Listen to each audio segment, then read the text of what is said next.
Herkese salam. Bugün tek yuxa yaymadan, kremi ilə birlikdə əziyyətsiz hazırlanan, yeməkdən həzz alacağınız ballı biskvit tortunun reseptini bölüşürəm. Qeyd edim ki, reseptdə istifadə etdiyim stəkan ölçüsü 200 ml-dir.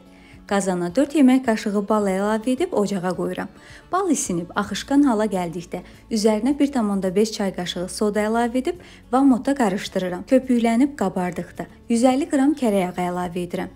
Yağ əriyib, kütlə karamel rəngini alanadək qarışdırmağa davam edirəm. Ardından ocaqdan götürüb ilınması üçün bir kənara qoyuram. İsti olduğundan axışqandır. İlındıqca qatılaşacaq, rəngi də daha tündləşəcək. Başqa bir qabda 5 ədəd yumurtaya 1 stəkan şəkər tozu və 1 çimdik duz əlavə edirəm. Şəkər tozu əriyib, yumurtanın rəngi ağarıb, həcmi artıb qatılaşanadək mikserlə qarışdırıram. Mən yumurta və şəkəri qarışdıranadək ballı kütlədə soyuyub, ilıq haldadır. Yumurtanın üzərinə əlavə edirəm.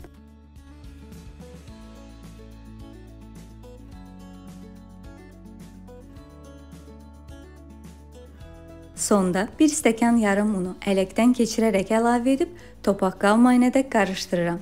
Soba listinə perqament kağızı sərib, üzərini duru yağla yağlayıram. Xəmirin hamısını əlavə edib, üzərini hamarlayıram. Əvvəlcədən 180 dərəcədə qızdırılmış sobada təxminən 15-20 dəqiqə bişirdim. Bişməsini çöplə yoxladım.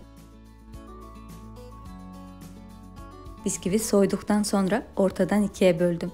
Kənarları kəsib üzəri üçün saxladım. Hər hissəni isə 2 bərabər hissəyə ayırdım. Beləliklə də tort 4 qatdan ibarət olacaq. Krem üçün supermarketlərdə çəki ilə satılan 350 qram xama, 350 qram qaymaq götürdüm.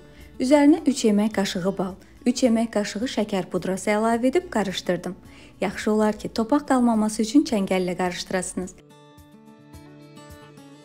Biskvit soyduqdan sonra qatların arasını, həmçinin üzəri və kənarlarını kremləyib, ovunta halına gətirdiyim biskvit qırıntısı ilə örtdüm.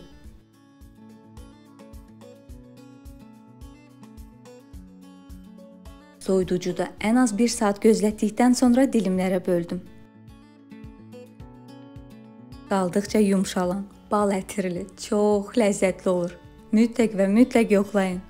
Videonu tort sevən dostlarınızla da bölüşün ki, onlar da faydalansın. Videonu like edib, rəy bildirməyi unutmayın. Hazırlayacaq olan hər kəsə indidən nuş olsun. İzlədiyiniz üçün təşəkkür edirəm. Hələlik.